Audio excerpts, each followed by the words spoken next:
Muy buenos días a todos, espero que estéis bien. Ya estamos, como todos sabéis, en fase de vacunación. En algunas comunidades autónomas ya están vacunando a farmacéuticos y en el resto lo harán en breve, ¿no? O sea que vamos a ver la vida con un poco de esperanza, con un poco de ilusión y vamos a poner ese punto de positivismo, ¿no? Hoy estamos aquí para formarnos. Sé que este webinar se tenía que haber realizado a finales de enero, os lo comuniqué en el último webinar que tuvimos en diciembre, pero por diferentes problemas que ha habido debido a esta pandemia, pues lo hemos tenido que retrasar. Esto nos va a obligar a remodelar un poco los siguientes webinares y pues si todo va bien, pues en el mes de marzo tendremos dos y ya recuperaremos nuestra dinámica de ir haciendo uno cada mes, ¿no? Después vais a notar un pequeño cambio en el formato del webinar.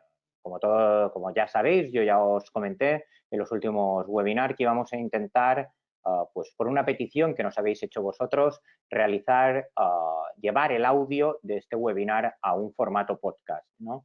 Vamos durante este webinar y los próximos dos a intentar hacer una prueba piloto, ¿no? Y por eso vais a ver un pequeño cambio sustancial en la forma de hacer los webinars. En vez de que sea el ponente el que esté durante todo el tiempo hablando, yo le voy a ir haciendo diversas preguntas y bueno, y será una forma novedosa de hacerlo.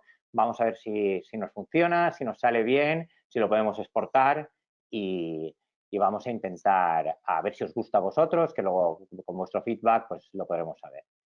Pues, como siempre repito, pues todo esto pues no sería posible sin la coordinación que realiza por parte de la vocalía de Dermofarmacia Blanca Vargas, que es la gestora de la vocalía, ni sin tampoco el apoyo técnico de Antonio Vázquez, que es quien está detrás de las pantallas y hace que todo esto funcione correctamente. También ahora se nos une Carlos Martín, que será quien se encargue de que el sonido se escuche perfectamente en el podcast. Así que, como podéis ver, como siempre repito, hay un montón de gente y más que me olvido que están detrás de los webinares, en el consejo, en la sombra, trabajando para que nosotros nos podamos formar, para que se puedan hacer esta y muchas otras actividades. Bueno, vamos a ir ya a hablar un poco de la charla de hoy. Hoy, pues yo estoy contento de tener a una buena amiga, a una farmacéutica, a Carmela Llorente, que además de ser licenciada en farmacia, es licenciada también en nutrición y dietética. Pero como ya la mayoría la conocéis, su pasión es la dermofarmacia, ¿no? No voy a leer su extenso currículum porque si no perderíamos medio webinar, pero sí que os voy a recordar que es la vocal provincial de Dermofarmacia del Colegio de Badajoz y sin lugar a dudas, como ya muchos sabéis, es una de las piezas fundamentales en el Comité Ejecutivo de la Vocalía Nacional. Ella ha escrito un montón de protocolos, guías, artículos y ha sido ponente en muchísimos cursos, charlas y congresos. Y así que ya conocéis, sabéis que es didáctica y que nos va a hacer una charla magnífica. Así que hoy le pedí a Carmela que nos tocase un tema un poco complicado, ¿no? Un poco que a veces lo tocamos con un poco de pudor, que a veces es un poco un tema tabú, que es el cuidado íntimo, ¿no? Del que todo el mundo sabe y a veces sabe pero no sabe, ¿no? Y a veces tenemos un poco de desconocimiento en este tema y del que cada vez tenemos más preguntas digamos, en nuestras oficinas de farmacia. Pero antes de darle paso y de que empiece con la charla, a mí me gustaría que Carmela nos explicases un poco cómo se te ocurrió especializarte en el cuidado íntimo de la mujer. Bueno, en primer lugar, gracias por dedicarme hoy un ratito y escucharme un ratito. Y encantada, Tomás, de estar contigo, aunque sea así, por este medio, que como diría mi abuela, estás con él, pero por la tele. Bueno, pues aunque sea así, por la tele, me encanta estar contigo. A ver, a mí se me ocurrió profundizar un poco en este tema, básicamente por dos motivos. El primero, porque no tenía ni idea. no sabía nada del tema. O sea, a ver, en años de vocalía, en años, como tú dices, de gustarme la dermo, pues he ido aprendiendo en congresos, en simposios, he ido buscando documentación sobre otros muchos temas. Entonces, bueno, pues fotoprotección, el cuidado del bebé, el acné, la alopecia. Pero este tema, la verdad es que yo no sabía nada de él. No sabía ni por lo que habíamos aprendido en la facultad, ni ya te digo, ni luego por lo que hemos ido aprendiendo, nos hemos ido formando después de acabar la carrera.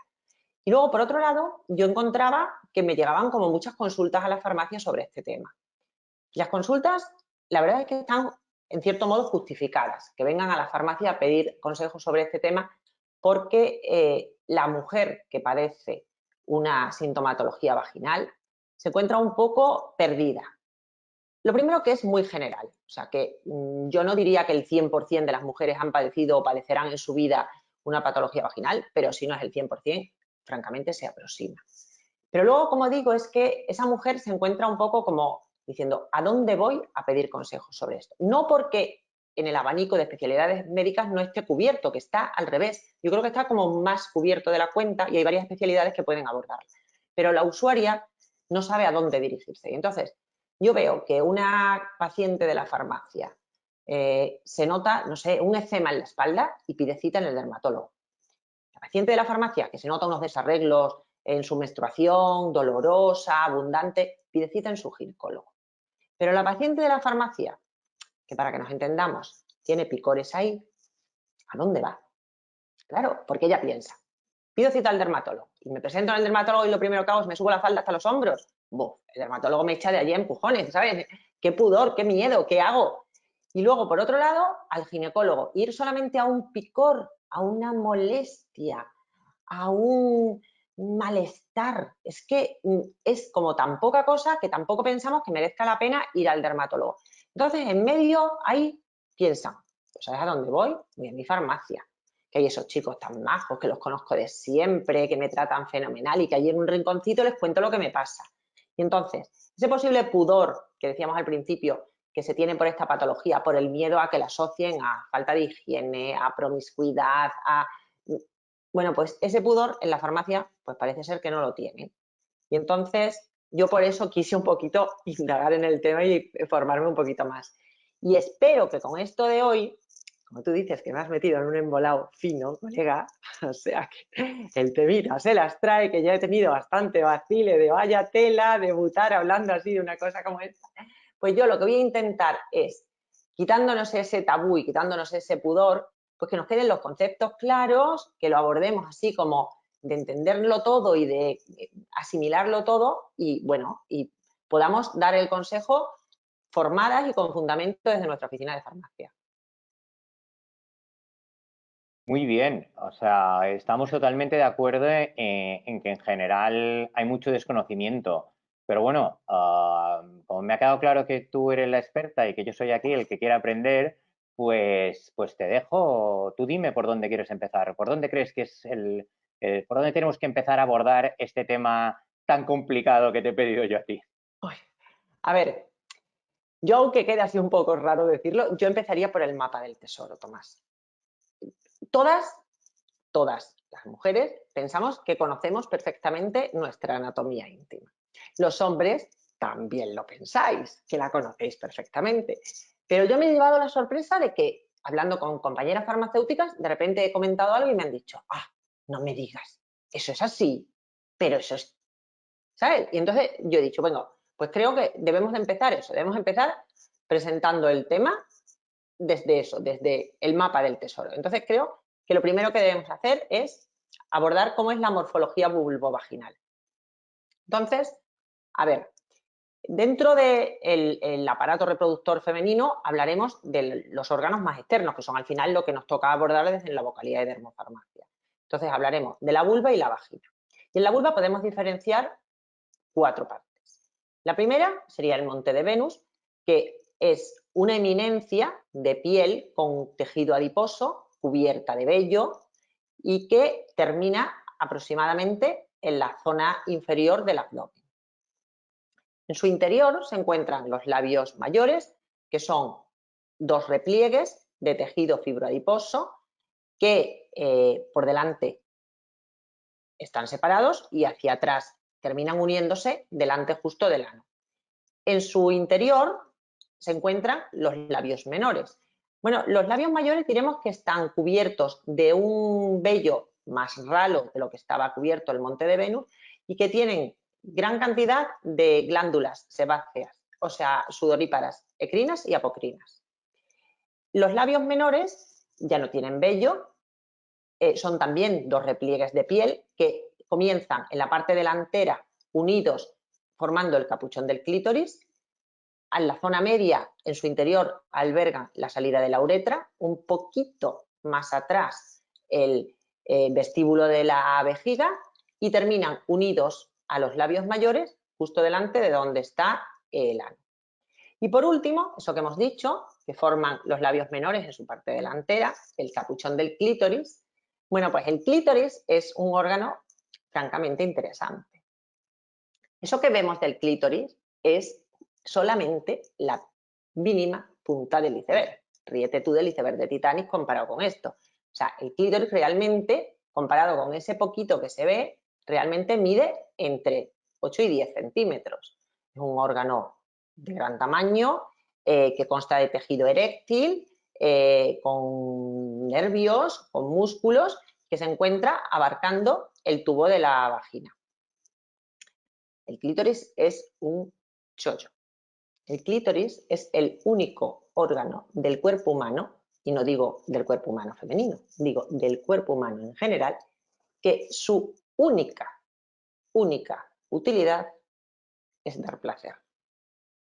Así que digo yo, Tomás, que para qué haría falta crear un ministerio para empoderar a la mujer si la naturaleza nos empoderó de tal forma. O sea, creo que estamos tan empoderadas gracias al clítoris que solo en ese punta de iceberg que se aprecia desde el exterior tenemos el doble de terminaciones nerviosas que en el pene masculino, que hay ciertas culturas que lo consideran demasiado para la mujer y para devolvernos a lo que ellos consideran que es donde debemos de estar, se da la ablación. Entonces, gracias a Dios, eso va cada vez más controlado. Más al interior nos encontramos con la vagina. La vagina sí tiene utilidad. La vagina es un tubo musculomembranoso, aproximadamente de unos 8 centímetros, que conecta el vestíbulo de la vagina con el cuello del útero.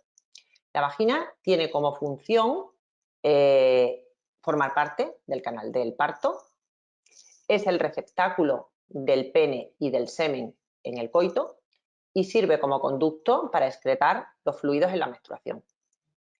La vagina tiene una característica que es que solo tiene inervación nerviosa su último cuarto hacia afuera. No sé si llamarlo distal o proximal. Proximal si lo vemos desde fuera. ¿Eso qué quiere decir? Que el resto de la vagina no siente ni padece.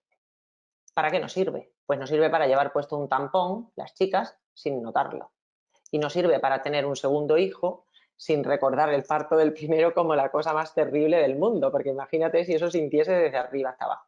Entonces, solamente tiene sensibilidad al tacto, a la temperatura, el último tercio, o sea, si mide como unos 8 centímetros, digamos que los últimos 2 centímetros.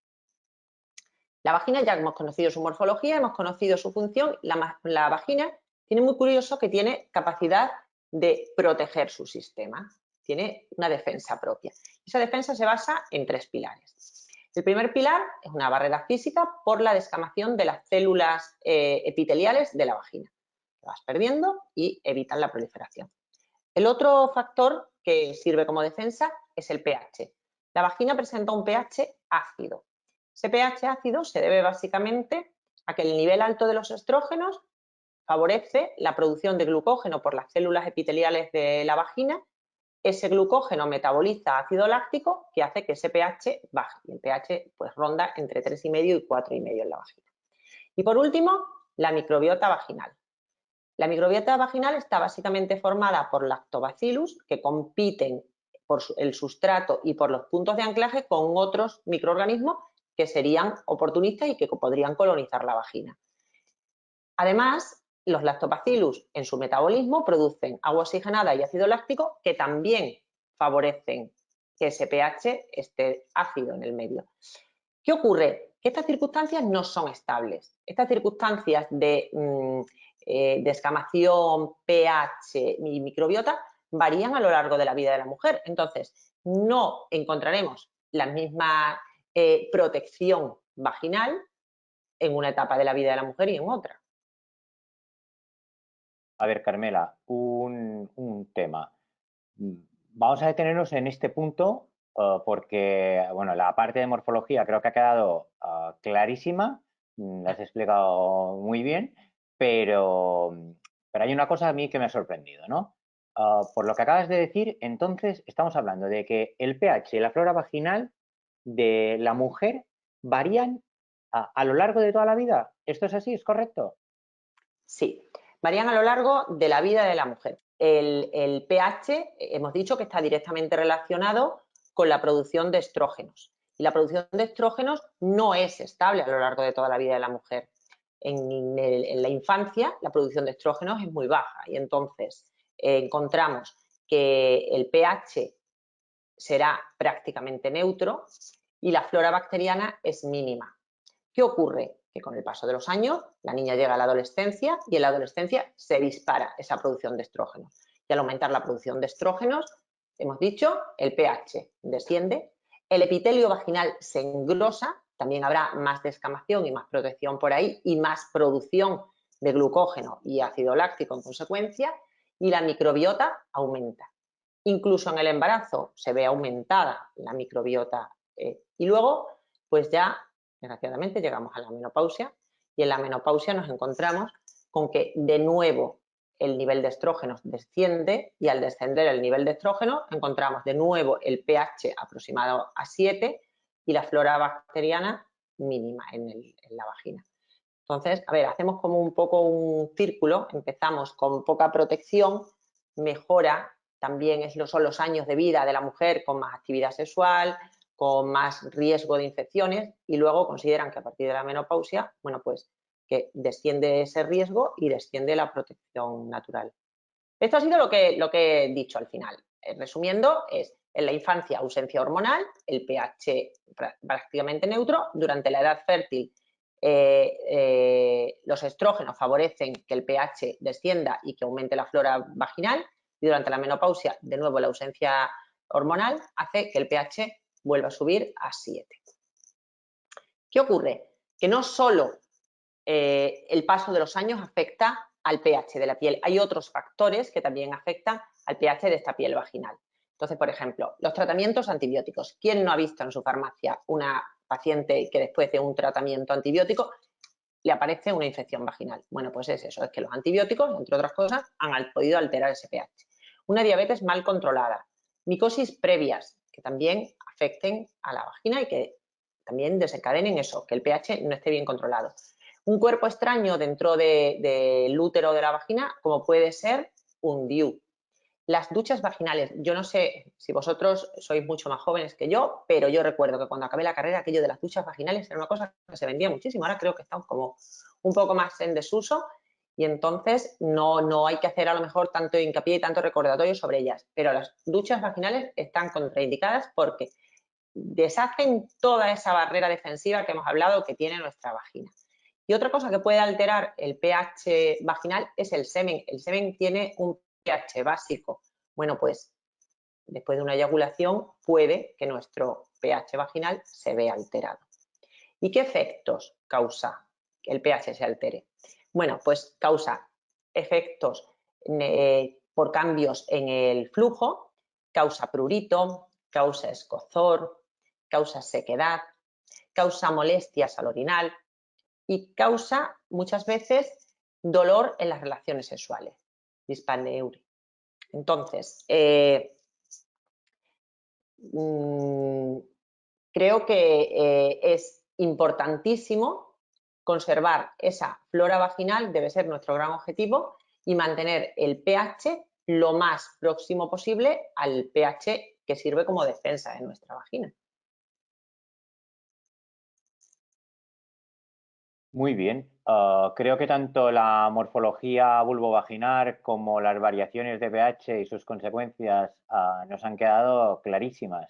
A ver, Carmela, ahora me gustaría a mí preguntarte sobre las patologías vaginales, por las que se reciben bastantes consultas en la farmacia comunitaria, ¿no? A ver, patologías vulvovaginales hay muchas. Por suerte no nos toca, la mayoría de ellas no nos toca solucionarlas, ni siquiera aconsejar sobre ellas. Pues desde trastornos pigmentarios, lesiones preneoplásticas, cáncer, pseudotumores.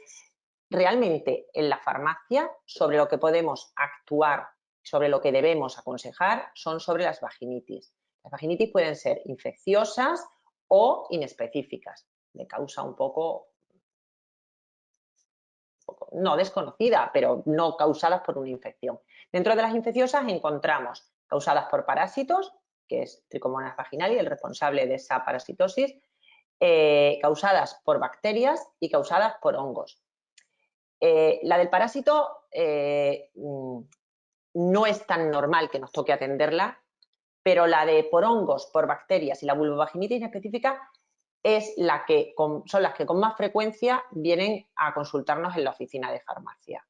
O sea, esa es quizás además sobre lo que tenemos como más campo de aconsejar y de mejorar la calidad de vida de la paciente.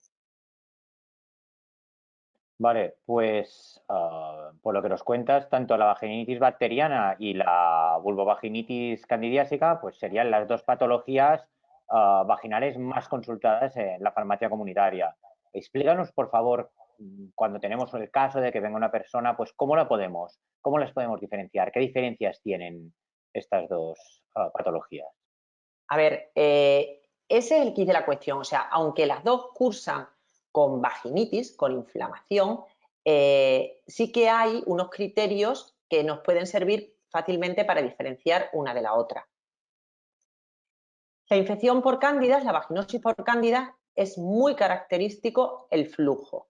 El flujo vaginal en la candidiasis por cándidas es blanquecino, abundante, y le voy a estropear el postre a muchos de los que estén escuchando porque de ahora en adelante, cada vez que lo tengan por delante en un plato, van a acordarse de lo que yo les dije, recuerda mucho al requesón. O sea, tú te encuentras con un flujo, así como el queso cottage, así como con grumos, y eso viene a ser, casi seguro, una vaginosis por cándida. Es muy característico que curse con picor, con irritación vaginal o sin ella, pero picor. La paciente refiere picor. Algunas veces refiere inflamación. También hay muchas veces que hacen referencia a unos síntomas que no son realmente causados por la vaginitis, que son causados por el rascado que origina ese picor. Pasa un poco como con los piojos, o sea, el piojo en sí a lo mejor no es tan problema como las lesiones que se pueden causar con el rascado y la sobreinfección de estas lesiones. Bueno, pues con la vaginitis vaginal ocurre igual, o sea, la infección por cándidas es muy frecuente y tampoco es una cosa tan peligrosa como molesta, pero bueno, que podemos acabar eso pues, con una infección de lesiones por rascado. Es muy característico que el pH en la vaginitis por cándidas es ácido, ¿vale? Y muchas veces hay dolor en la relación sexual. Por el contrario, en la vaginitis por bacterias, el flujo no es, como habíamos dicho el otro, con grumos, es un flujo homogéneo. El pH es alcalino, las bacterias son básicas, básicamente bacterias, así no nos olvidamos. El olor es muy característico, es un olor desagradable, un olor como a pescado por las aminas, un olor que la paciente refiere que como que cuanto más me lavo, más huelo.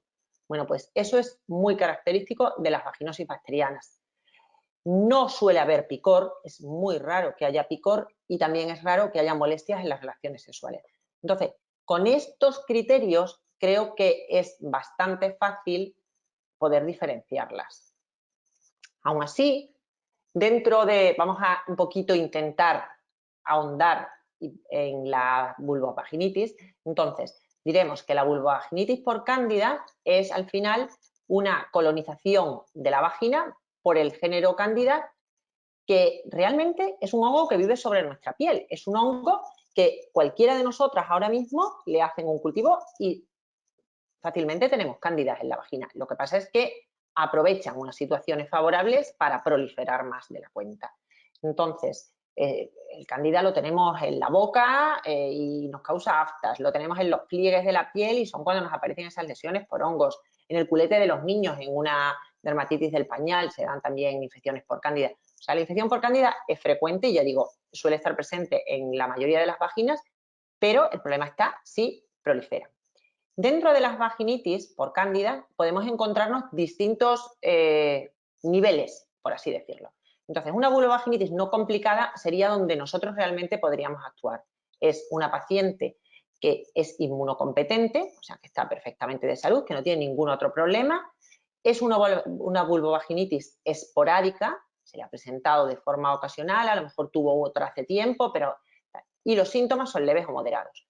En el caso de una vulvovaginitis complicada con unos síntomas graves, que la mujer esté embarazada, sea diabética, esté inmunodeprimida, ese caso ya no nos corresponde a nosotros. Igual que no nos corresponde las vaginitis recurrentes, o sea, que haya tenido la paciente más de 4 vaginitis al año o haya aparecido una recaída en menos de 2 meses, ni las vaginitis que son resistentes, que en 3 días no han supuesto una mejora y en 7 días no ha desaparecido la infección, esas son directamente para el médico. En esas nosotros no tenemos campo de actuación. En la que hemos dicho, en las no complicadas, pues la paciente vendrá refiriendo síntomas de los que hemos hablado antes, pues referirá picor y escozor, referirá enrojecimiento local, referirá leucorrea, un flujo abundante y, como hemos dicho, con esa apariencia de requesón, y referirá ardor y quemazón al orinar. Algunas también nos hablarán, pues eso, de molestias a la hora de tener relaciones sexuales, cierta inflamación en los labios vaginales y molestias al orinar, que, como hemos dicho, pueden ser ocasionadas por la infección o pueden ser ocasionadas por esas lesiones de rascado. Hemos dicho motivos por los que derivar al médico. La mujer está embarazada o puede estarlo. O sea, esa chica que lleva un tiempo intentando estar embarazada no tiene confirmación de que lo está ahora mismo, pero puede tener la sospecha de que tal vez lo tenga. Esa es paciente directamente del médico. La madre lactante, directamente al médico. Una persona con muchas parejas sexuales. Una paciente menor de 12 años o mayor de 65. Importante, porque patologías de este tipo en menores de 12 años pueden ser un signo de alerta de abusos sexuales. Entonces, directamente al médico. Casos de estos en menores, directamente al médico. La presencia de síntomas más graves, fiebre, náuseas, vómitos, dolor abdominal, también derivar al médico. Hemos dicho que la secreción en la vulvovaginitis candidiásica no tiene un olor especial. Si se nos presenta algún olor diferente en el flujo vaginal, al médico. Diabetes, ya lo habíamos nombrado. Si la paciente presenta reacción alérgica a alguno de los componentes antimicóticos que podríamos recomendar, entonces igual, derivada al médico. Como hemos dicho, si es resistente al tratamiento, o sea, si en 3 días no ha tenido una mejoría y en 7 no ha tenido una remisión, debe de acudir al médico. Nosotros desde la farmacia sí tenemos arsenal terapéutico demostrador para mejorar la patología de la vulvovaginitis candidiásica, pero yo creo que siempre la paciente con un problema de cándidas vaginal debe de, en primer lugar, si es la primera infección, ir al médico. Distinto es si la paciente ya la ha sufrido alguna vez en su vida, identifica perfectamente los síntomas. Nosotros, cuando nos lo cuenta, también los identificamos. Entonces, sí que podemos aconsejar algún medicamento demostrador, pues un clotrimazol tópico o un clotrimazol en comprimido, que solucione ese problema. Pero recuerda, siempre el primer diagnóstico debe de ser por el médico especialista. Luego ya nosotros, eso, una recaída, una recidiva, sí podemos actuar. Nosotros, como hemos dicho, recomendaremos fluconazol tópico o intravaginal, una crema de 20 miligramos 3 días consecutivos o un comprimido de 500 miligramos en una sola aplicación, preferentemente por la noche, preferentemente sin estar menstruando, porque permitiremos que el medicamento actúe más tiempo en la zona. Y el médico sí que, si al final es necesario remitirla al médico, sí que puede recomendar antifúngicos orales pues como el fluconazol 150 miligramos en una sola toma o el itraconazol 200 miligramos en 2 dosis en el mismo día y soluciona el problema. No es una enfermedad de transmisión sexual, en consecuencia, no hace falta tratar a la pareja, ¿vale? Y como consejo farmacéutico, sea un tipo de vulvovaginitis candidiásica u otro, para mejorar la calidad de vida de la paciente y para aliviar esos síntomas, siempre debemos recomendar el lavado con unos geles que contengan sustancias calmantes y que alivien esa sensación de disconfort, de malestar que acompaña a la vulvovaginitis candidiásica. Alguna crema que alivie el prurito, una crema antipruriginosa que calme ese sin vivir que tiene la paciente.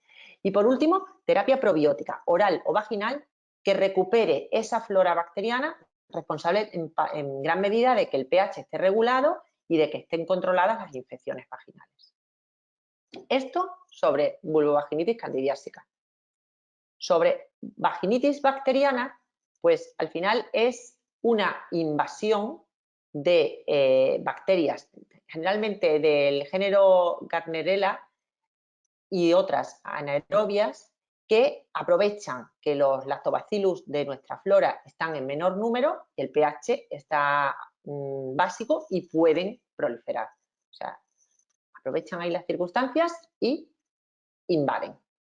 ¿Qué síntomas tiene la candidiasis bacteriana? La candidiasis bacteriana, básicamente hemos dicho, ese mal olor a pescado, ese pH básico. Presentan raramente inflamación. El flujo vaginal es homogéneo, no tienen un flujo vaginal, como habíamos dicho, en caso de la candidiasis vaginal, con esa presencia de grumos, es homogéneo. Es importante porque la vaginosis bacteriana es seguramente la más frecuente, que hay mucha mujer asintomática. No hace falta tratar a las personas asintomáticas, se trata a las personas con síntomas. Tiene una gran prevalencia la vaginosis bacteriana. Y es importante la precaución en embarazo y en intervenciones quirúrgicas pélvicas porque está asociado a partos prematuros, a neonatos de bajo peso y a complicaciones infecciosas en esas intervenciones quirúrgicas. Entonces hay que tener mucha precaución si nos encontramos ante un caso de ese tipo. Vuelve a no ser una enfermedad de transmisión sexual, aunque sí se ve en mayor número en mujeres con varias parejas, en mujeres con relaciones homosexuales, pero como también hay en mujeres que no practican vida sexual activa, pues entonces no se considera una enfermedad de transmisión sexual. El tratamiento farmacológico hemos dicho que aquí siempre tiene que tener derivación al médico. La vulvovaginitis bacteriana, siempre derivarla al médico. También os digo que las pruebas que realiza diagnósticas el médico, hay una que son los criterios de Amsel, de los cuales necesita tener de 4 criterios que se consideran los de esa prueba, cumpliendo 3, el médico ya sabe que es una vaginitis bacteriana y tiene una fiabilidad comparable a haber hecho un cultivo de Gram.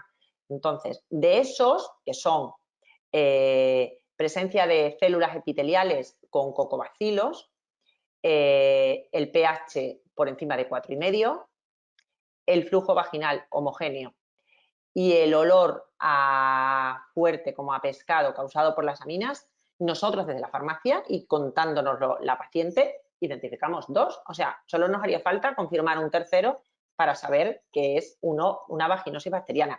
Pero, como digo, la vaginosis bacteriana, cualquier flujo vaginal con un olor extraño, hay que remitirla al médico. El médico podrá tratarla o con clotrimazol, con clindamicina o con metronidazol oral o vaginal. Hemos dicho que se trata solamente a los pacientes con síntomas, salvo en embarazo y en procedimientos quirúrgicos, y no hace falta tratar a la pareja. Como consejos, desde la oficina de farmacia, ahí sí que podemos intervenir.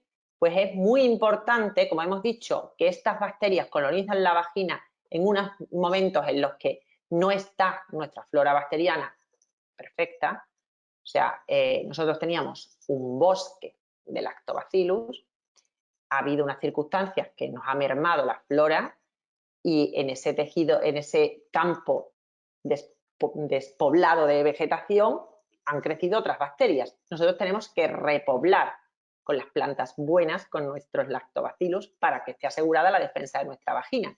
¿Cómo lo haremos? Pues lo haremos con terapia probiótica vaginal, siempre dejando pasar 2 o 3 días desde el tratamiento antibiótico, porque si no, como habíamos dicho, el antibiótico, para que nos quede claro, va por el bichito bueno y va por el bichito malo, acaba con todo. Entonces, tenemos que esperar 2 o 3 días desde que hemos finalizado el tratamiento antibiótico para empezar con la terapia probiótica.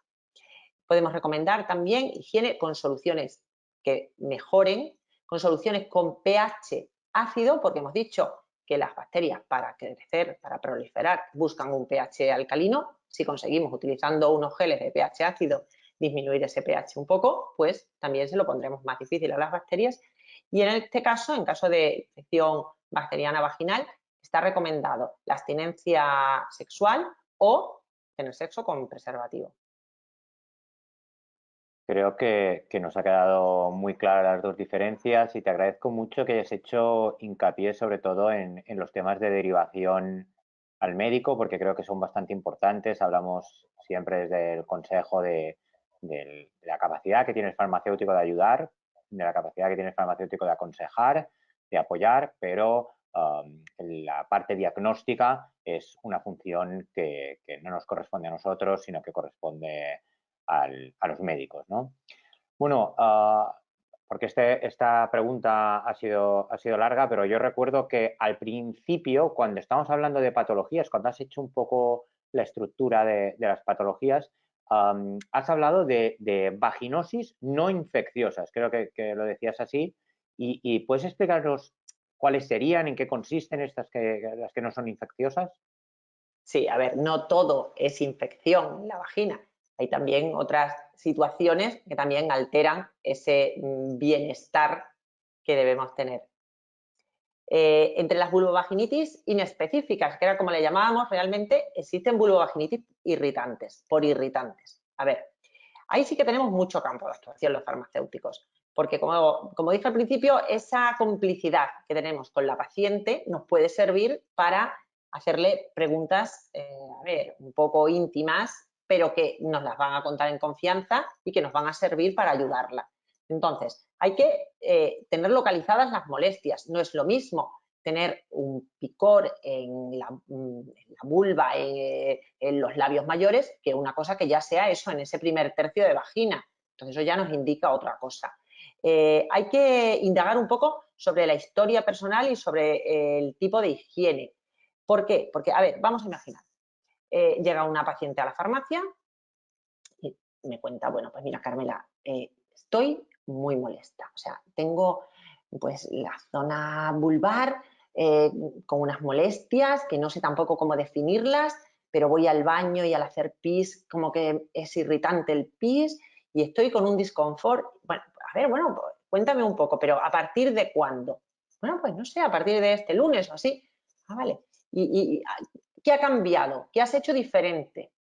Ah, bueno, pues este fin de semana, pues era 14 de febrero y mi pareja me ha llevado a un sitio ideal, a hacer una ruta a caballo maravillosa, luego hemos comido en un turismo rural y a caballo. ¿Y qué llevabas puesto? Ah, pues yo es que como no sabía qué sorpresa era, he ido en vaqueros. Ah, ¿y qué ropa interior llevabas? Hombre, pues llevaba el tanga de siempre. Bueno, pues estamos claramente ante una vulvovaginitis inespecífica causada por la fricción. Entonces, tenemos eso, tenemos que tirar un poco de esa entrevista. O la persona eso, que te refiere, pues eso, pues molestias, tal, y le preguntas, bueno, ¿y en tus hábitos de higiene ha cambiado algo? Y te dice, bueno, pues salvo que sea, porque como mi hijo ahora con el tema del COVID lo han cogido para cubrir una baja en el hospital y como me da tanto miedo, lavo toda la ropa con agua súper caliente y con lejía. Oye, pues vulvovaginitis de contacto por esos detergentes fuertes, por esa lejía. Entonces, nos toca eso, nos toca hacer un poco la entrevista en profundidad, pero una vez hecha sí que podemos hacer unas recomendaciones que mejoren mucho la calidad de vida del paciente y que sean muy satisfactorias para el que las está escuchando y para el que las está dando, no solo para el que las recibe. Porque estas personas, como hemos dicho, pues manifiestan eso, manifiestan escozor, manifiestan malestar, manifiestan disconfort, molestias al orinar, incluso a lo mejor, pues eso, pues como una secreción que pues no sé, no refieren un síntoma concreto, refieren como un conjunto de síntomas raros y molestos. Entonces, entre las sustancias irritantes, pues encontramos, como hemos dicho, jabones y detergentes inespecíficos para la ropa, o sea, que eso, que nos pasemos con la lejía y que nos pasemos con el polvo detergente. Una higiene íntima defectuosa también puede causar una vulvovaginitis. La incontinencia urinario-fecal. El uso de preservativos. Hay veces que el látex de un preservativo resulta irritante y causa una vaginitis. Ciertos cosméticos íntimos. El papel higiénico. Papel higiénico, no sé si recordáis, hace algunos años había unos papeles higiénicos que eran monísimos. Lo había así como un rosa salmón ideal que pegaba muchísimo con el cuarto de baño, que quedaba súper chulo allí puesto y que encima olía como a rosas. No, por favor, huyamos de esos perfumes y de esos colorantes que pueden resultar irritantes para nuestra piel. La ropa ajustada y de tejidos sintéticos. La piel se macera, fricciona. Busquemos siempre ropa y tejidos que dejen transpirar a nuestra piel, que no se macere. La fricción, hemos dicho eso, salir en bici. La persona que está en la piscina y se está dando un baño y oye por megafonía que hay una clase gratis de spinning y te vas a probar la clase gratis de spinning en bañador y mojada. Pues casi seguro que al día siguiente estás que no te puedes mover. La humedad mantenida, pues fíjate, ahí habíamos juntado fricción, en ese ejemplo que he puesto hemos juntado fricción y humedad. Y otra causa irritante, aunque habrá gente aquí que me diga, jo, tía, es el rasurado y la depilación. El rasurado y la depilación, hay grandes fans de la mujer perfectamente depilada, entera depilada, pero se ha visto pues que no es tan bonito como lo venden. La evolución de la depilación con el paso de los años ha ido a velocidades supersónicas, o sea, hemos perdido el pelo de la zona íntima, pues yo creo que, no sé, más rápido que cualquier otra evolución humana. No digamos que la cola del mono, pero vamos, más rápido que cualquier otra cosa.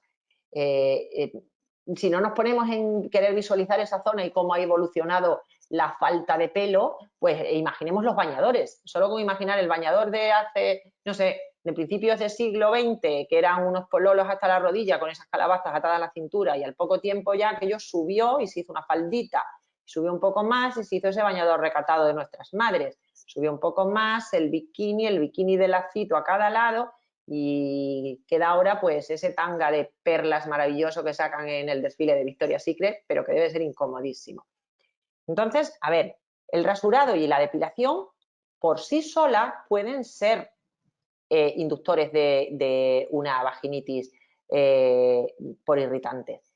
Además, bueno, de causar posibles cortes, laceraciones, quemaduras por contacto con la cera caliente o con el láser, pelos encarnados, foliculitis, riesgo de enfermedades de transmisión sexual, de herpes, muchísima precaución en manos de quien nos ponemos para depilarnos, que utilicen siempre material desechable, por favor, que utilicen siempre material que se pueda esterilizar para evitar todo esto. ¿Qué pasa? Que da mucho dinero la depilación femenina. La depilación femenina factura millones de euros. Factura unos volúmenes de dinero que permiten que ciertas marcas de depilación femenina contraten a una Instagramer puntera y le paguen el salir, que antes de irse a la playa con sus colegas se depila con tal máquina y el anuncio lo pongan en las horas más caras del día. Ahí nos están diciendo que esto factura mucho dinero, pero estamos viendo que tiene muchos problemas asociados. que ese vello está ahí porque debe de estar, hombre, no en unas proporciones exageradas, pero sí en la cantidad justa debe de estar. Y además, esta depilación integral ha llevado a otra cosa. Antes de esta moda de la depilación integral, esa zona de nuestro cuerpo no la veíamos. Al no verla, pues no apreciábamos sus defectos, no apreciábamos el paso de los años en ella. Pero ahora sí, ahora lo vemos. Igual que vemos las patas de gallo y nos preocupa el aspecto de nuestra cara con las patas de gallo, bueno, pues ahora como vemos eso, pues nos preocupa el aspecto de nuestra zona íntima. ¿Y qué ha surgido? Pues ha surgido una ciencia nueva, la ginecoestética. Entonces la gente pues ya está pidiendo que sus zonas íntimas pues se parezcan a las que ven en una película un poco porno, un poco erótica, y entonces pues quieren esa eterna juventud de su zona vulvar. Entonces piden pues desde blanqueamientos de la piel hasta inyecciones de hialurónico para mantener la turgencia y el aspecto juvenil. Y de hecho en la oficina de farmacia ya tenemos algunas marcas de cosmética vaginal que han sacado al mercado cremas rejuvenecedoras, como las cremas de cara, que básicamente se basan en el ácido hialurónico y en tener la zona, pues eso, lo mejor conservada posible y que no sufra los estragos del paso de los años. O sea, estamos en un momento de querer parecer jóvenes en todas las partes del cuerpo, digamos, ¿no? Desde arriba hasta abajo, Tomás, pasando por la zona intermedia que es de la que estamos hablando hoy. Muy bien, vamos a ver, llevo un buen rato escuchándote, me parece muy interesante, pero todavía no he oído hablar, no te he oído hablar del tema que a mí más me consultan en la farmacia y estoy seguro que la gente nos está escuchando también, ¿no? Que no es otra que la sequedad vaginal, ¿no? Sequedad vaginal en sí, ¿de qué estamos hablando? ¿De una patología, de un síntoma, de otras patologías? ¿A qué se debe? A ver, la sequedad vaginal eh, mayoritariamente se debe al síndrome genitourinario de la menopausia. Mayoritariamente.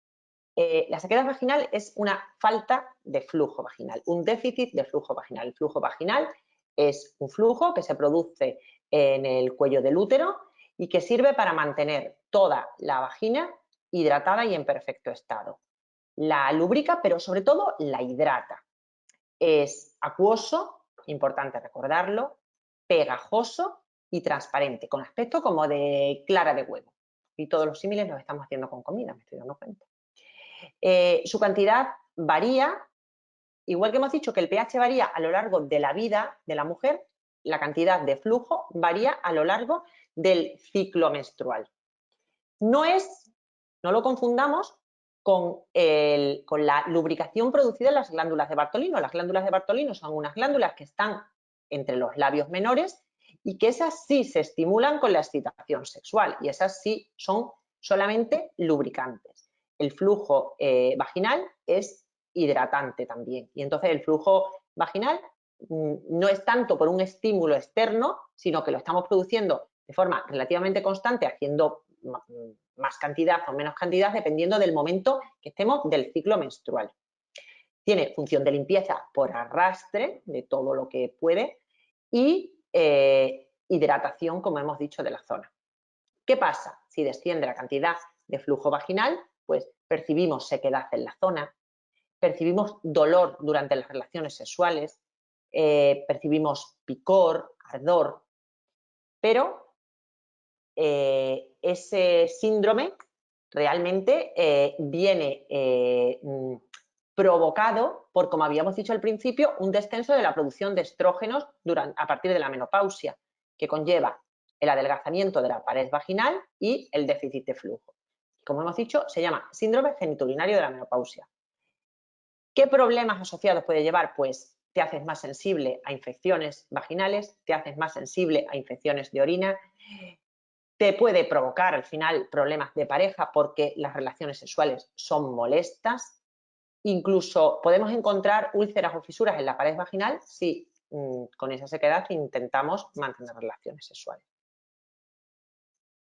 Hay otros motivos que pueden causar esa sequedad que habíamos dicho, no solo la menopausia y el síndrome genitourinario de la menopausia.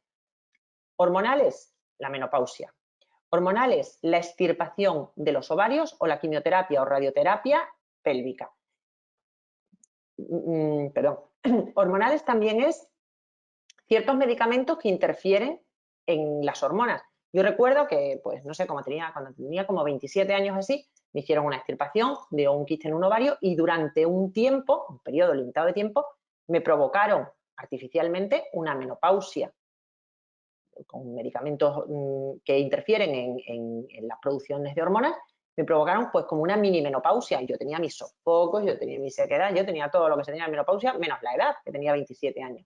Entonces, todas estas causas, incluida la lactancia, producen ese déficit de estrógeno y que conlleva esa sequedad vaginal. Pero hay otros causantes, pues los anticonceptivos, los medicamentos para la alergia, para la depresión, el estrés, el tabaco, el alcohol, jabones agresivos, ciertos cosméticos vaginales, por ejemplo, el síndrome de Sjögren, que es una enfermedad autoinmune que lleva implícito pues, la falta de producción de hidratación por el cuerpo.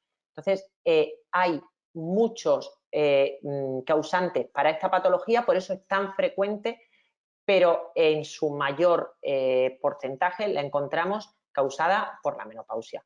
Por eso casi que le podemos englobar todas como en ese síndrome. El tratamiento, bueno, pues el tratamiento médico serían estrógenos tópicos y si el médico lo considera oportuno, estrógeno, terapia hormonal sustitutiva, si considera que los riesgos frente a los beneficios merecen la pena. Pero desde la farmacia también tenemos a nuestro alcance de dar unos consejos que van a mejorar muchísimo la calidad de vida de esa paciente. Recomendaríamos humectantes, o sea, cremas humectantes que hagan que se recupere esa hidratación externa y esa hidratación natural de la vulva y de la vagina. Recomendaríamos lubricantes para cuando esa mujer quiere tener relaciones sexuales y necesita esa lubricación extra. Siempre, siempre lubricantes en base acuosa, ¿vale? Nunca pues recomendaremos cosas de estas en plan es natural y voy a utilizar aceite de, bueno, pues aceite de te causará problemas, muchas veces llevan perfumes y lo tendríamos que mandar rápidamente a aquel bloque que hicimos de sustancias irritantes, o sea, no. Y por último, otro tratamiento que recomendamos en el caso este de la sequedad vaginal, y aunque digas, bueno, pero es que me acabas de decir que es molesto y ahora me lo recomiendas, pues es una vida sexual sana. La vida sexual sana es como aquello de el hacer ejercicio mejora la calidad de vida. Pues sí, pues el hacer ejercicio aquí también mejora la calidad de vida vaginal. Entonces, en cuanto solventamos el problema de esta sequedad, en cuanto tenemos una crema hidratante y una crema lubricante para cuando llegue el momento, el tener una buena vida sexual mejora la calidad de vida de la persona menopáusica y de la persona que sufre esta sequedad. Fantástico, muy, muy interesante sobre todo estos consejos farmacéuticos que nos dejas en cada punto, pero ya estamos casi llegando al final, ¿no? Pero antes de terminar, Carmela, me gustaría que nos hicieras un poco a modo de resumen, ¿no? Que nos dijeras con qué consejos nos debemos quedar y cuáles son las recomendaciones que nos puedes dar para un correcto cuidado íntimo de la mujer. A ver, como hemos dicho, no debemos olvidar que nuestra capacidad de actuación está bastante limitada, ¿vale? Ese horizonte no debemos de olvidarlo. En cuanto la paciente refiera un flujo anormalmente coloreado o anormalmente oloroso, por favor, remisión al médico, ¿eh? O sea, nosotros podemos mejorar la evolución de la patología, podemos mejorar los síntomas de la paciente y podemos acortar ese episodio, pero la cura solamente hemos dicho que tenemos un pequeño arsenal terapéutico del mostrador del que podemos tirar, que es en el caso de la vaginitis candidiásica. Eso no debemos de olvidarlo. Como recomendaciones, pues bueno, recomendaremos siempre la utilización de jabones íntimos que respeten el pH de la mujer en esa etapa de la vida. Entonces, si es una niña, recomendaremos un jabón íntimo que se ajuste a ese pH que habíamos dicho que era neutro, era pH 7. Durante la edad fértil recomendaremos la higiene íntima con un pH adecuado y cuando pasemos a la menopausia, exactamente igual. Evitar las duchas vaginales y los antisépticos vaginales, salvo que nos lo diga el médico. O sea, nada de llevarnos un antiséptico vaginal por sí. Yo es que me paso de limpia y me paso de precavida. No, por favor. Hemos dicho que se evitará la ropa muy ajustada para permitir la transpiración de la zona y se utilizará ropa íntima de algodón, preferentemente, por eso mismo, para permitir la transpiración de la zona y evitar la maceración. Lavar la ropa con jabones neutros, que luego ese residuo de jabón que pueda quedar en la ropa interior en contacto con nuestra piel no resulte irritante. Es importante cambiar los tampones y las compresas con frecuencia, porque al final el tampón es un cuerpo extraño impregnado en sangre dentro de nuestra vagina y la compresa es un medio fabuloso de crecimiento de todo, porque tiene temperatura, humedad, oscuridad, o sea, ahí los microorganismos dicen, ole, ole, estoy en casa y me lo están poniendo todo en bandeja para que yo crezca. Entonces, seamos higiénicos con ese tema. Es importante, aunque a veces nos causa un poco pudor dar este tipo de consejos, insistir en que la limpieza de la zona genital femenina siempre, siempre debe de hacerse desde adelante hacia atrás. Desde las niñas más pequeñas debemos de insistirle en esto. Yo tenía un profesor de biología, que sus hijas ahora son farmacéuticas, no sé si estará alguna escuchándome, que decía, es que las mujeres lo tenéis ahí todo muy junto. Y es que es verdad, es que en un espacio aproximadamente de 4 centímetros lo tenemos todo. Tenemos ano, vagina y el orificio de la vejiga. Entonces, es muy fácil que la contaminación de un sitio pase a otro. Entonces, es importantísimo que la limpieza sea exhaustiva y siempre desde adelante hacia atrás. Utilizar, como habíamos dicho, el papel higiénico blanco y sin olor para evitar esas posibles reacciones alérgicas. Evitar el uso de talcos, perfumes, desodorantes íntimos. No lavemos y no hace falta ni perfumes, ni desodorantes, ni de nada. Insistir que tratamientos con antibióticos es muy interesante y muy recomendable utilizar terapia probiótica, dejando pasar esos días y recuperar de ese modo la flora vaginal. Y por último, como habíamos dicho, así de último consejo, yo he tirado de un eslogan hippie, hacer el amor y no la guerra. Es también saludable y mantiene en buen estado nuestra zona íntima, que es lo que estábamos hoy persiguiendo. Así que ahí lo dejo. Muchísimas gracias, Carmela. Así creo que hemos hecho un resumen claro de la morfología, de las patologías, de los tratamientos, de las recomendaciones. Nos quedamos con todo este resumen que nos has hecho ahora para finalizar, que envuelven al cuidado íntimo de la mujer y con este eslogan de hacer mucho el amor y no la guerra, que me ha gustado mucho. Vamos a pasar ahora al turno de preguntas, si las personas que nos están escuchando quieren hacer diferentes preguntas y recordamos, pues como siempre, que este podcast, este webinar va a estar subido a Portal Pharma. Normalmente tardamos alrededor de una semana en poderlo editar y subirlo. Estará tanto en Portal Pharma como en el canal de YouTube de Tu Farmacéutico Informa. Y bueno, vamos a ver que veo que hay bastantes preguntas. Vamos a ir resolviendo algunas de ellas.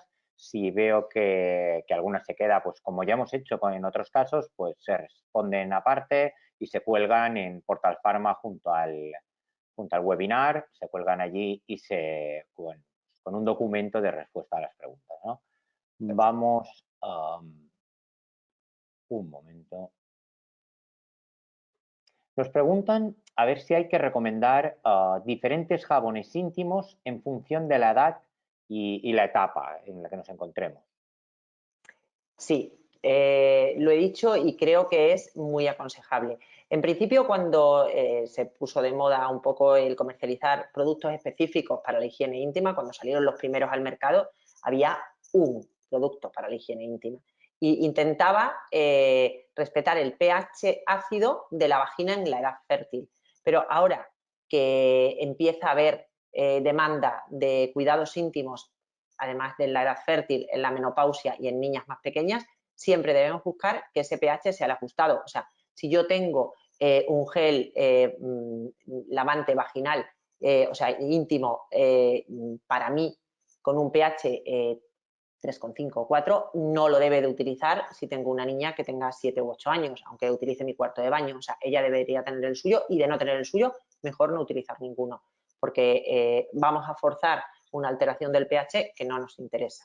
Entonces, sí debe de estar, porque como hemos dicho, es de las 3 defensas naturales que tiene la vagina, quizás el pilar que más influye y que más sustenta esa defensa sea el pH, y sobre el que más fácilmente podemos actuar. Entonces, evitemos el alterarlo de forma intencionada. Ya bastante se altera sin que queramos. Entonces, buscar el gel íntimo que favorezca que el pH se mantenga como debe de estar. Vale, ahora seguimos en el tema de jabones íntimos. Me sorprende porque, bueno, hay bastantes preguntas de chicos, ¿eh? ¿No Aquí, o ves? Lo sea, dije al principio, que no sabíais tanto como pensabais.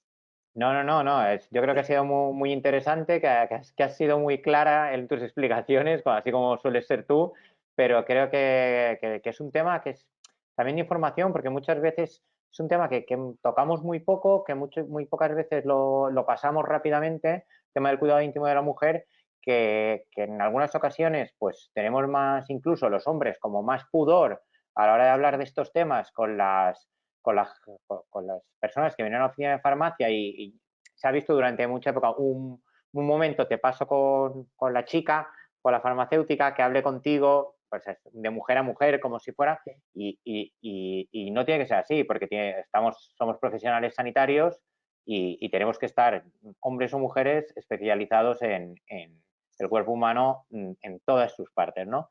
Y bueno, como te decía, en el tema de los jabones íntimos, nos están preguntando a ver si tú crees en los que llevan en su composición lactobacilos. Si crees que tienen una efectividad, si crees que A ver, no. no le veo una justificación como tal, porque a nosotros nos interesa que el lactobacilo colonice vagina, y el jabón realmente actúa sobre vulva.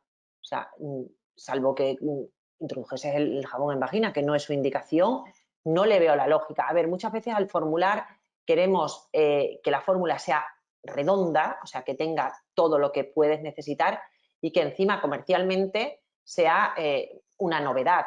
Y entonces, a ver, no sé si se debe a lo mejor más a un tema de marketing que a un tema de que resuelva verdaderamente el caso el introducir lactobacilos en la fórmula de un jabón. Más que nada por lo que te digo, porque actúa a un nivel que la colonización es que no permanece tiempo suficiente, ¿sabes? Aunque tú dejando el lactobacillus ahí en la puerta, él pueda entrar en vagina y colonizar, es que lo arrastras con el agua. ¿Cuánto tiempo le dedicas al lavado de las zonas íntimas? Es que son segundos. Entonces, me parece difícil su utilidad. Tampoco va a ser absolutamente inútil. O sea, bueno, hasta ahí puedo leer. Vamos a ver, también nos preguntan, a ver, yo creo que lo has explicado, pero veo que hay alguna duda, que es sobre los probióticos vaginales, que en algunas veces se ha visto como recomendado durante el tratamiento del antibiótico, algunas ocasiones después. A ver, ¿cuándo crees que se deben utilizar? ¿Durante o después del tratamiento? Yo creo que es preferible para ver el resultado óptimo, ya que, hombre, a ver, para mucha gente supone un desembolso importante el hacer una terapia probiótica. Ellos vienen con su receta del antibiótico o del medicamento que le hayan prescrito, que está financiado y que vale poco, y ahora llega el farmacéutico que lo que quiere es hacer caja y le oferta una cosa que sube de precio sustancialmente. Entonces, a ver, yo, por lo menos, lo que quiero en ese caso es que después vengan y me digan, oye, me costó el dinero, pero es que el resultado ha sido genial. O sea, es que he mejorado muchísimo, me encuentro mucho mejor y encima no he recaído. que es lo que perseguimos. Entonces, para eso, lo ideal es haber concluido el tratamiento antibiótico, dejar pasar un par de días y entonces empezar con la terapia probiótica. Yo es lo que encuentro que sería lo suyo, lo propio. Vale, seguimos con el tema de probióticos. ¿Qué crees que es más recomendable? ¿La utilización vía oral o vía vaginal? Sobre todo cuando estamos hablando de una vaginosis candidiásica. A ver, creo que es más rápido y más efectivo si tú haces, como hemos dicho antes, ese símil, la siembra in situ. Del otro modo, bueno, tú siembras vía oral, pasa por todo el tracto digestivo y al excretarlo con las heces, hemos dicho que como todo está muy junto, bueno, pues migran y colonizan vagina. Se lo hemos puesto un poquito más difícil al Lactobacillus, pobrecito, él es trabajador, se mueve por nosotros, nos defiende, pero hombre, se lo ponemos más difícil que si utilizamos la vía vaginal, sinceramente. Entonces, si buscamos eficacia y rapidez, creo que es más rápido vía vaginal. ¿Que el otro es efectivo? No lo pongo en duda, ¿eh? O sea, hay estudios que lo avalan y el otro también demuestra su efectividad, pero quizás, bueno, con unas dosis más altas y un poquito más a largo plazo. Vale. ¿Cómo sabemos, no sé, el tema este del pH que cambia, que hemos hablado al principio, ¿no? De la variación? Esta es una cosa que yo desconocía. ¿Cómo sabemos en qué momento, qué pH tiene la mujer, ¿no? Pues mira, existen test de pH vaginal, existen, pero yo no veo justificado el coger una tira de esas, meterla por donde hay que meterla y mirar qué pH tengo. Porque al final, ¿qué decisión voy a tener una vez que conozco ese resultado? Si estamos diciendo que, salvo que tú tengas muy claro que es una infección por cándida porque la has sufrido hace el año pasado o hace 3 años, identificas los síntomas perfectamente, encuentras ese flujo grumoso, blanquecino, sin olor, con picor. ¿Para qué necesitas comprobar que el pH es ácido? Además, incluso puede llevar a confusión porque algunas veces el pH en una infección por cándida puede que no sea 4,5, que es más o menos por el rango por el que se mueve, o un poco por debajo de 4,5, porque sea una infección fúngica y bacteriana. Entonces, es un dato que a la paciente yo creo que no le aporta nada. Existe, está comercializado y es de venta en farmacias, un test de pH vaginal. Pero creo que es una información que no le aporta nada a la paciente, que ante la duda lo que debemos hacer es dirigirnos al médico y que sea el médico el que confirme el diagnóstico y que ponga el tratamiento. Vale, una pregunta interesante. Has comentado que la vaginosis bacteriana no era una enfermedad de transmisión sexual, ¿no? Uh-huh. Pero luego en las recomendaciones se recomienda la abstinencia o el uso de preservativo. ¿Esto A ver, por qué? no se considera una enfermedad de transmisión sexual porque se han visto casos en los que hay abstinencia sexual. Entonces, de algún sitio ha tenido que venir, obviamente que no ha sido del sexo, pero sí que hay mayor prevalencia en personas con varias parejas y significativamente en relaciones homosexuales femeninas. Entonces, ante la duda, es mejor pues poner una barrera o poner un paréntesis y evitar. O sea, diríamos que se puede transmitir vía sexual, aunque no está considerada una Una enfermedad enfermedad de única y transmisión sexual. exclusivamente de transmisión sexual. Sí. Vale, nos queda aclarado el tema, ¿no? También nos preguntan si en el caso de infección por cándida no es posible el contagio a la pareja y si sería recomendable el uso de un antifúngico en ambos casos, ¿no? Se puede recomendar, pero hemos dicho que la infección por cándida no se trata salvo que haya síntomas. Entonces, si tu pareja no presenta síntomas, no tiene sentido tratarla. Porque hemos dicho que todos tenemos cándida sobre nuestra piel. Entonces, a lo mejor tu pareja tiene cándida sobre su piel, te lo ha contagiado en las relaciones que habéis tenido, pero no necesita tratarlo porque es asintomático. Entonces, mientras sea asintomático, no necesita, porque la cándida vive en donde tiene que vivir, sobre la piel. Lo único que pasa que en un momento en el que los lactobacillus no estén en la cantidad en la que tengan que estar y las circunstancias sean proclives a su proliferación, ¡fum!, empiezan a crecer los hongos. Entonces, a lo mejor en ella sí hay una colonización masiva de hongos y se manifiesta con una vaginitis candidiásica, y en cambio en su pareja no, y entonces no tiene sentido tratarla. Si la pareja presentase síntomas, entonces sí se pondrían en tratamiento los dos miembros de la pareja.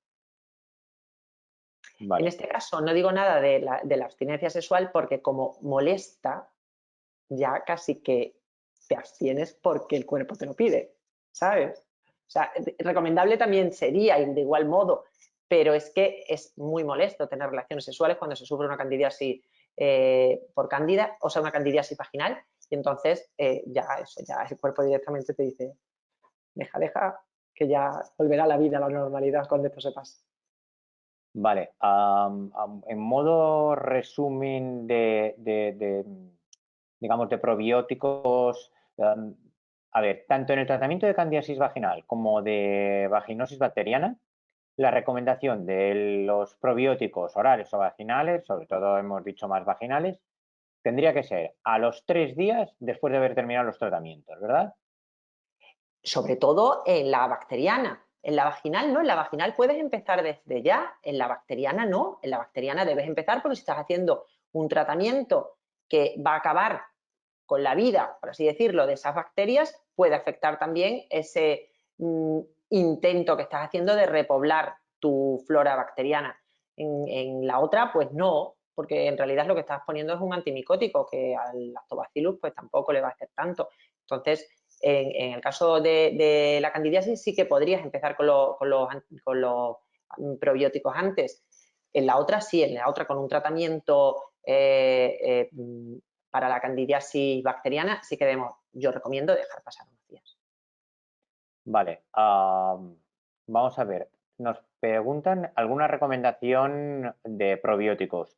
No, sabes, Carmela, que no podemos hablar de marcas, que no podemos, pero no sé si hay algún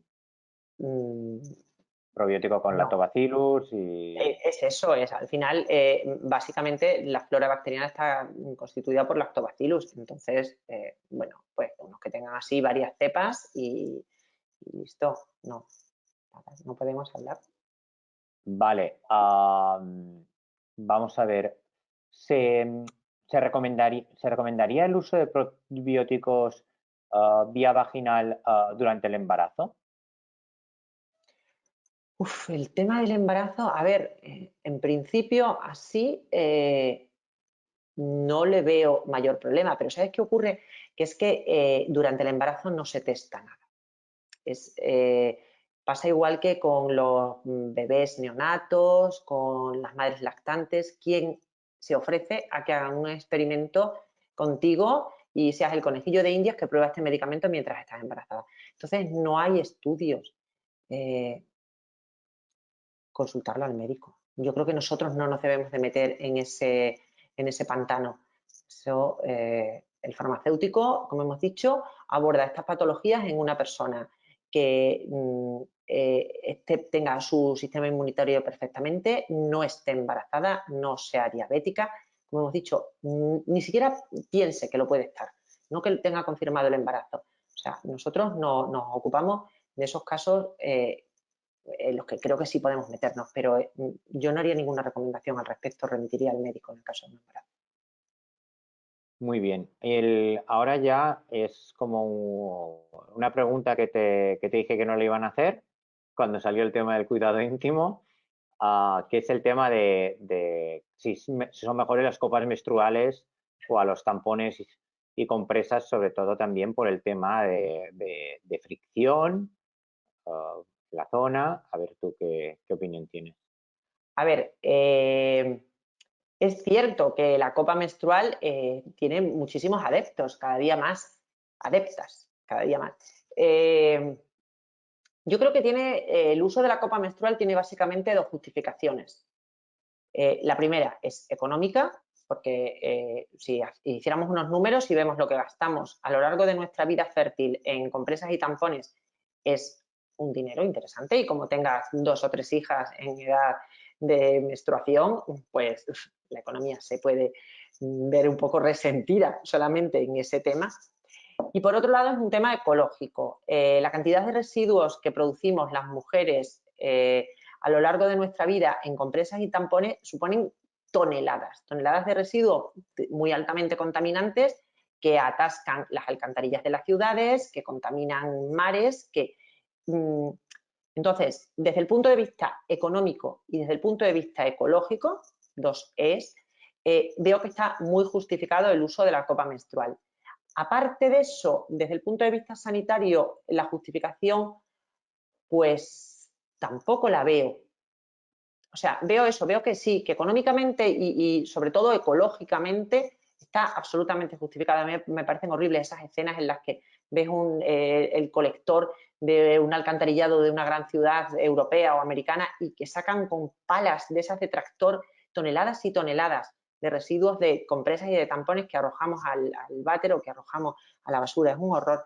Entonces, desde ese punto de vista, sí. Desde el punto de vista sanitario, pues a ver, el tema de los tampones, el riesgo de la utilización de tampones es ese shock tóxico que puede provocar el uso del tampón y la no renovación de ese tampón. Pero puede darse también en el caso del uso de las copas menstruales, o sea que por ahí no te salvas. Por eso es recomendable que las copas menstruales se limpien de forma muy escrupulosa y que se esterilicen al menos una vez al mes antes de empezar con el ciclo menstrual. Entonces, pero no le veo la justificación sanitaria para yo decir con un argumento sólido, mira, pues sí, es absolutamente recomendable por esto. No, es el gusto de la persona y sobre todo eso, sobre todo un tema económico y lo que más, ecológico. Vale. Vamos a ver hay varias preguntas, te las junto porque tocan más o menos los mismos temas, que hablan sobre el lavado de la zona vulvovaginal y preguntan si sería bueno hacerlo solo con agua y prescindir habitualmente solo con agua y prescindir en general del jabón. A ver qué opinas tú. Pues si hemos dicho que el factor que debe ser como más determinante a la hora de elegir un jabón íntimo va a ser el pH del jabón. ¿Cómo es el pH del agua? Farmacéuticos, 7, no es 3 y pico ni 4 y pico. Entonces, el agua es neutra, nuestro pH vaginal es ácido. Yo entiendo que es mejor lavar con una solución jabonosa que tenga el pH, como hemos dicho, adaptado a la zona, que no utilizar solo el agua. O sea, el agua en principio, claro, nos parece una cosa natural, un elemento neutro que no va a afectar. Pero sí que hemos visto que entre los posibles irritantes, pues está esa humedad. O sea, no por la humedad en sí y por el pH del agua. Entonces, yo creo que es preferible utilizar un jabón con el pH adaptado a la zona que utilizar solo agua, fíjate. Vale. Otro tema, otra pregunta que también se repite es, a ver si puedes explicar un poco la diferencia entre el humectante vaginal y el lubricante vaginal. A ver, uno, lo que hemos dicho, lo que persigue es que la zona se mantenga en perfecto estado de hidratación y se utilizaría todos los días.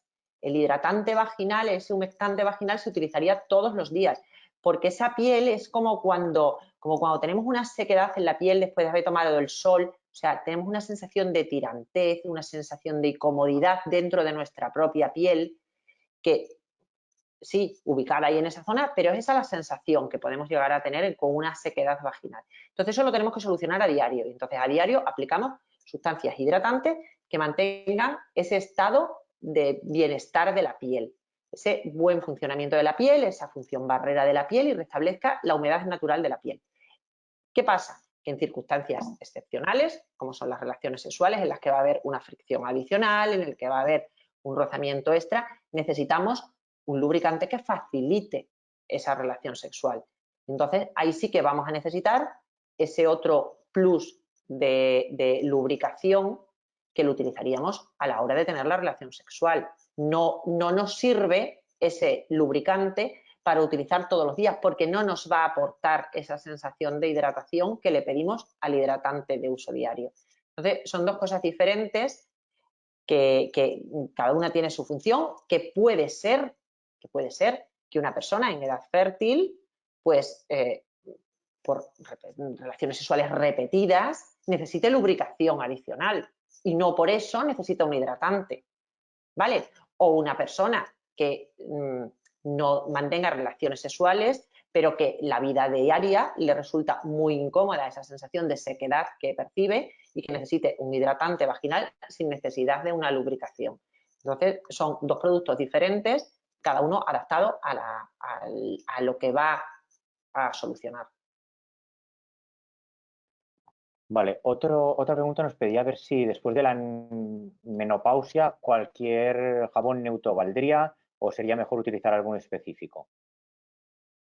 Bueno, en principio, si nos ceñimos a, como hemos dicho, al pH de la zona, nos serviría cualquier jabón neutro, igual que en la infancia. No, hombre, siempre si queremos buscar un plus y que lleve sustancias calmantes, lleve alguna sustancia hidratante, lleve alguna sustancia refrescante. Hay cremas incluso que llevan un poco de un derivado de mentol, que de entrada puedes pensar, Dios mío, mentol ahí. Bueno, pues lleva una sustancia que actúa un poco así como mentol, dando frescor a la zona. Entonces, bueno, pues como hemos dicho, que en esa etapa de la vida ese déficit de hidratación causa tanta incomodidad, bueno, pues si el jabón lleva añadida esa serie de sustancias, sí nos interesa un jabón específico para la zona. Si no tenemos ni la capacidad económica ni la necesidad, porque no manifestamos ninguno de esos síntomas, un jabón normal con un pH neutro nos puede servir perfectamente. Vale, otro tema, nos preguntan sobre los óvulos antisépticos. Si no se deben utilizar o en qué casos se pueden utilizar. Solamente por prescripción facultativa. Lo que hemos dicho es el mismo caso que las duchas vaginales, que los antisépticos vaginales en líquido para hacer lavados. Debemos descartarlos para la vida sana normal de una mujer y dejarlos solo y exclusivamente para el caso de que nos los prescriba el médico, porque van a alterar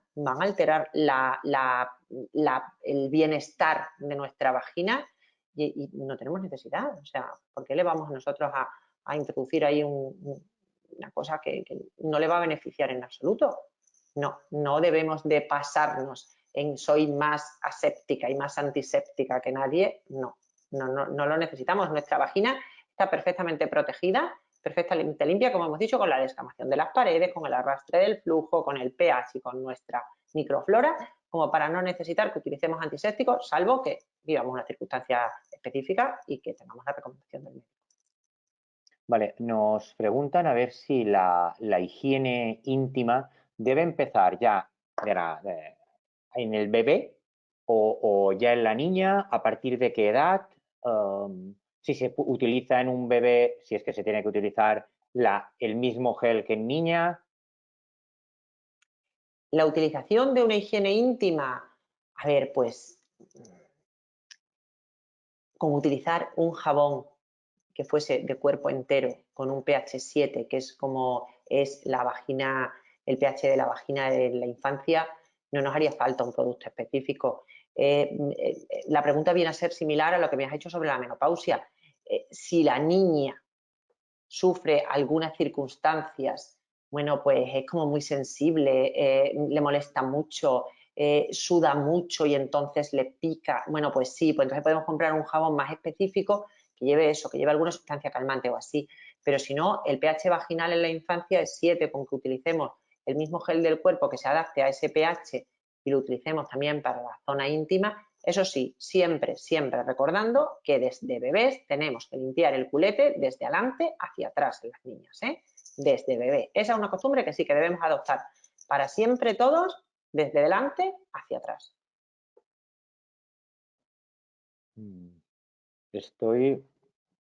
Hay un montón más de preguntas Pero si hay alguna así como muy diferente que detectes, pues la solucionamos. Si no, hombre, que por mí encantada de que me pases mi correo No, no, bueno, no. todo lo que pueda Lo solucionar. que vamos a hacer, como hemos hecho en los otros webinars, porque ya estamos en un momento que ya tenemos que ir finalizando, es que vamos a pasar todas estas preguntas que han quedado sin resolver.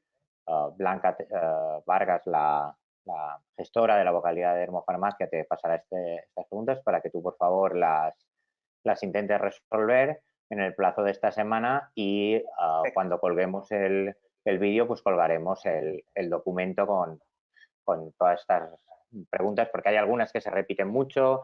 Creo que a lo mejor será importante incluso que alguna de las que has respuesto la has respondido, quiero decir, la vuelvas a poner, porque hay muchas dudas sobre lo de si hay que tratar a la pareja o no hay que tratarla, o si es una enfermedad de transmisión sexual o no. Ha quedado allí este tema un poco así que será importante que lo respondamos Perfecto. y ya pues vamos a ir despidiéndonos y Carmela, muchísimas gracias por Nada, todo por el Dios. tiempo que nos has dedicado.